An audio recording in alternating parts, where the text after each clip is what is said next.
brought you by Silver Pumps and Motors. Top quality और consistent performance के लिए सिर्फ सिल्वर पंप्स नाम याद रखना. మరి ఎస్ఎల్బిసి టన్నల్ ఏంటి, దీని స్వరూపం ఏంటి, ఇప్పుడు ఎగ్జాక్ట్గా అక్కడ ఏం జరిగింది అన్నది మనం ఒకసారి ఫోకస్ చేద్దాం. సో ఈ మొత్తం సొరంగం పొడవు 43.5 కిలోమీటర్లు, 10 మీటర్ల వ్యాసంతో టన్నల్ తవ్వుతూ వస్తూ ఉన్నారు. శ్రీశైలం డ్యామ్ ఇన్లెట్ నుంచి ఇది మొదలైంది. సో అక్కడ మనం ఇన్లెట్ని చూస్తూ ఉన్నాం. 13.97 కిలోమీటర్లు అక్కడ పూర్తయి కనిపిస్తూ ఉంది. ఇక నల్గొండ జిల్లా మన్యవారిపల్లి దగ్గర అవుట్లెట్ నుంచి 20.4 కిలోమీటర్లు కూడా పూర్తయింది.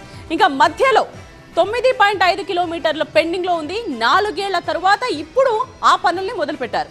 సో ఈ నెల 18 నుండి మళ్ళీ డ్రిల్లింగ్ మొదలైంది. సొరంగం తవ్వుతూ ముందుకు వెళుతూ ఉన్నారు. టనల్ బోరింగ్ మిషన్తో పనులు చేస్తూ ఉండగా నిన్న ఒక్కసారిగా సొరంగం పైకప్పు కూలిపోయింది.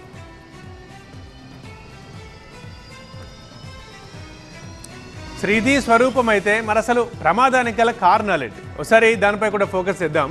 యాక్చువల్లీ భూమి పొరలు పలుచగా ఉన్న చోట నుంచి నీటి లీకేజ్, దీని షివరేజ్ పాయింట్ అంటారు.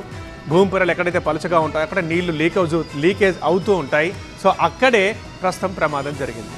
ఇంజనీరింగ్ పరిభాషలో ఇలాంటి నేల స్వభావం ఉన్న ప్రాంతాన్ని జనరల్గా భూమి పొరలు పలుచగా ఉన్న చోటు నుంచి నీటి లీకేజ్ కారణంగానే ప్రమాదం జరిగింది. ఇంజనీరింగ్ పరిభాషలో ఇలాంటి నేల స్వభావం ఉన్న ప్రాంతాన్ని షియర్ జోన్గా పిలుస్తారు. అంటే ఆ జోన్ ఉందంటే అక్కడ నుంచి పెళ్ళలు ఊడిపడతాయి, నీళ్లు పడతాయని దాని అర్థం. సో ఇక్కడ కూడా అదే జరిగింది. నీటి లీకేజ్తో పైనుంచి మట్టి పెళ్ళలు ఊడిపడ్డాయి. అక్కడ 100 మీటర్ల మేర కాంక్రీట్ బ్లాకులు కూలిపోయాయి.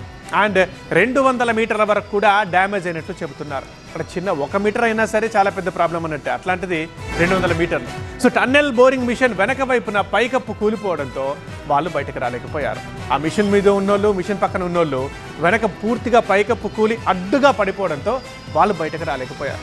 ఇక లోపల ఉన్న వారిని బయటకు తేవాలంటే ఖచ్చితంగా డ్రిల్లింగ్ చేయాల్సిందే. అందుకోసమే ఇప్పుడు ఆర్మీ సహా అన్ని ఎమర్జెన్సీ టీంలను రంగంలోకి దించారు. అత్యాధునిక ఎక్విప్మెంట్ తెప్పించారు. సో దాన్ని డ్రిల్ చేస్తున్నారు.